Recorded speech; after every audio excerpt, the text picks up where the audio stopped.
Welcome back to Wall Again, where passion meets music. And in this episode, we have a very special guest, a comedian, an actor, a rock aficionado, all the way from Wales. We have Ted Shires. How are you doing, Ted? I'm very good, thank you. How are you, mate? All good now, all good. I'm looking forward to this chat where we rank our top five debut albums of all time. How I can safely say you were like my number five. I chose it with you in mind. Very good. I'm going to have a look out for that one, so. Um, cool. So we might kick straight into it then.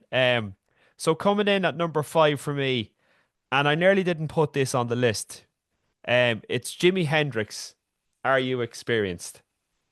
Um, and on this one here, I know there's two different versions. So there's the UK version, and then there's the US version, and they have different track listings. So some of the tracks are missing off one of the album, and then some other tracks are included on the other one. So I thought that was very strange. This album, it's actually on CD. It's got 17 tracks. So what they've done when they remastered all these albums on CD, they decided to combine both albums onto one. So it's kind of like a little bit of a cheat, but I think it's an amazing album. I think it's just a groundbreaking sound that the band get on this one. Are you familiar with it, Ted? Well, that will be telling because maybe it's coming up on my list. Fair enough. I won't probe anymore. So, but for me, it's a brilliant album, and it's one of those I can put on, and I don't have to skip any tracks. So that's coming in at number five for me. Jimi Hendrix Experience. Are you experienced? Great album. My number five would say, so you take 10 for home time. It just plays like the greatest hits. It's got all the classics alive once, even flow, Jeremy. Great album. It's probably the most accessible. I mean, I like some of the darker stuff like Vitology and No Code, but for debut, you just can't beat it. Wall to wall classics. Fully agree. Fully agree. It's a great album, and likewise, you never know, it might pop up later. I expect it will. Okay, so number four, this is probably an album you'll resonate with. Rory Gallagher's debut album. Um, on his debut solo album, I suppose, because we all know he had some albums with the taste, and then when he decided to go solo, he released this album, and again, it's just a brilliant listen from start to finish. No skips. It's got Laundromat, Just a Smile, I Fall Apart, Sinner Boy, For the Last Time. Absolutely brilliant. Some of Rory's best stuff on this, and I think it's a fantastic album. That's my number four. It's a great album. It just missed my list, I guess, because I refer to the second album, which I believe is Johnny Marr's favorite album. He's got taste. My number four is Mama by R.E.M. Way before they came big, 1983. It's such a unique sounding album. The production is just like nothing else. It's brilliant, and the songs are as great as the sound. probably one of my favorite albums from the 80s. Really? Is Yeah, that the one with So Central Rain on it? no, that's the second reckoning. Okay. Yeah, Murmur. I'm not very familiar with Murmur from REM. I have a compilation of their best of before they signed with was it who was the big label they signed? Was it Epic? Warner. Warner. Sorry, yeah, I Warner. know, but when I was a kid, my uncle's mate were worked for Warner's and used to give me free promo versions of IM albums. Yeah, wow. That would have been a great job working for Warner. Yeah. Um, Fantastic. Okay, so you've gone with two alternative rock bands, and I've gone with two blues rock artists. So see where we land now for the rest of this. Number three for me is Led Zeppelin's debut album. Now I actually this album for me, there's some fantastic stuff on it. So the likes of Good Times, Bad Times, Babe, I'm Gonna Leave You, Dazed and Confused, Communication Breakdown. These are just classic Led Zeppelin songs. Absolutely brilliant. But there's also a lot of covers on there. There's some stuff that I believe was maybe a little bit filler, stuff that they added in just to get a full record out. But it's still a great album, and I think this kind of set the benchmark for rock music, hard rock music, for the rest of the 1970s. So that's for me. That's coming at number three for me. Well, I'm again not gonna say that much about it because I may be talking about it soon. But number three, another kind of indie alternative album, The Stone Roses, the debut from 1890.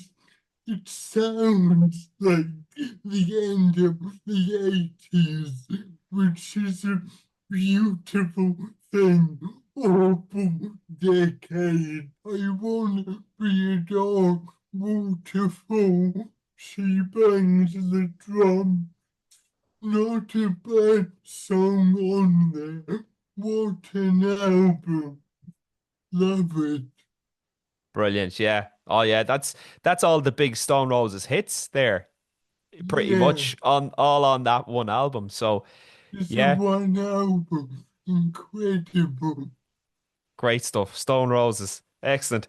So coming in at number two for me is Guns N' Roses' Appetite for Destruction. Um, Again, like this was one of the first albums I got when I started learning how to play guitar. This one has no fillers for me from start to finish. It's just absolutely fantastic. It's got obviously Welcome to the Jungle, It's So Easy, Night Train. You've got also Paradise City, and then of course Sweet Child of Mine, and it ends with Rocket Queen, which is probably one of the best hard rock songs of all time. But yeah, I actually haven't listened to this album in a long time, but because of this list now, I think I'm going to have to go back and have a listen. But it is an amazing album. Guns N' Roses at number two for me. Yeah, it's got all the greats. My number two is Are You Experienced by Jimi Hendrix. Jimi Hendrix experience, I should say. But it's so, you already covered it well, but like 10 by Pearl Jam. If you didn't know, you'd think it was a compilation because it had all the big hits. When Christ Mary, Purple Haze, even some of the more obscure tracks like Dead Rock from the Sun, Dead Stone. Yeah, So Dead Rock is a sitcom, and remember made us be love. I just love the closing track, Highway Child. It's a straight blues, but Hendrix manages to give it a riff and make it really unique, brilliant song. Great album. It's a great album. Fair play. So that's your number two. Jimi Hendrix, Are You Experienced? So coming in at number one for me, no surprise really. It's Pearl Jam 10. Uh, Yeah, yeah. So this one for me, it was my introduction to Pearl Jam. But from listening to all their albums, I have to say this one is the best because there's no skip tracks, as you said. It kind of feels like a compilation or a best of. It's got all those classic songs as you mentioned, Jeremy, Alive, Black, Even Flow. Um, but I think the sound on this album, it sounds like a classic rock album for me. It's yeah. got that big production sound, it's got the guitar solos, it's got the guitar riffs, and I think it just sounds like a really, really great rock record. I agree with you on their later stuff. There is some fantastic stuff in there. You mentioned Vitalogy and No Code.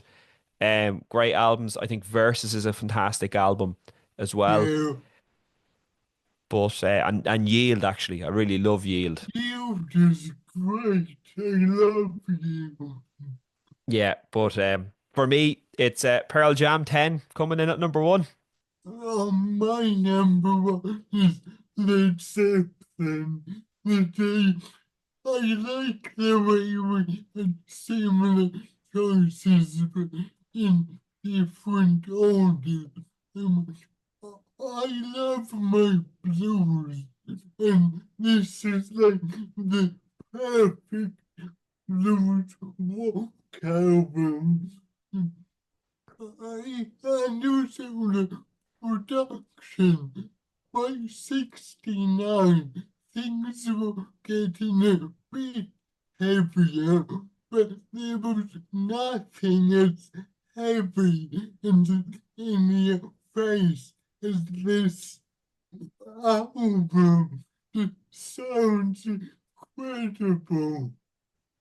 Agreed. It was totally different to everything else at the time because there was the Beatles, there was the Doors, there was the Kinks, the Who might have just started, but this was just amazing. It took everything to a different level.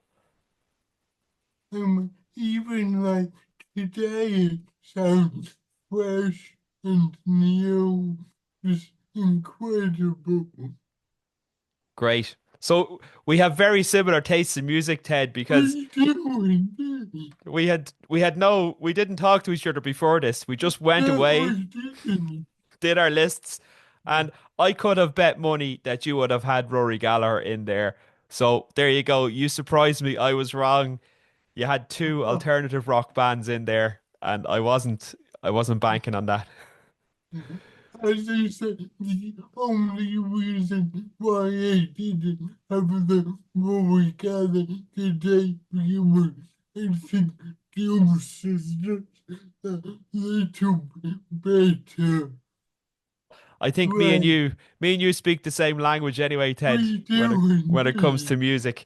So listen, if you're watching this on the Wall of Gain, please go over to Ted's channel. I think he's gone under Eccentric Man 87 is the handle. Yeah, eccentric man, a song by the Groundhog, which I hope your subscribers know. Right, okay, I didn't actually know that. That's where it comes from. Yeah. Brilliant. So yeah, so go over to Ted's channel. He's so knowledgeable about rock music. It's not even funny, okay? Especially things like Rory Gallagher and anything got to do with great guitar music or great blues music. There's no one on the internet knows more than Ted. So definitely get over there, check out his channel, like and subscribe. And if you're watching them all again, leave a comment below. Let us know your favorite debut albums of all time, ranked from 5 to 1. And if you could also like and subscribe, and we will talk to you on the next one. Bye for now.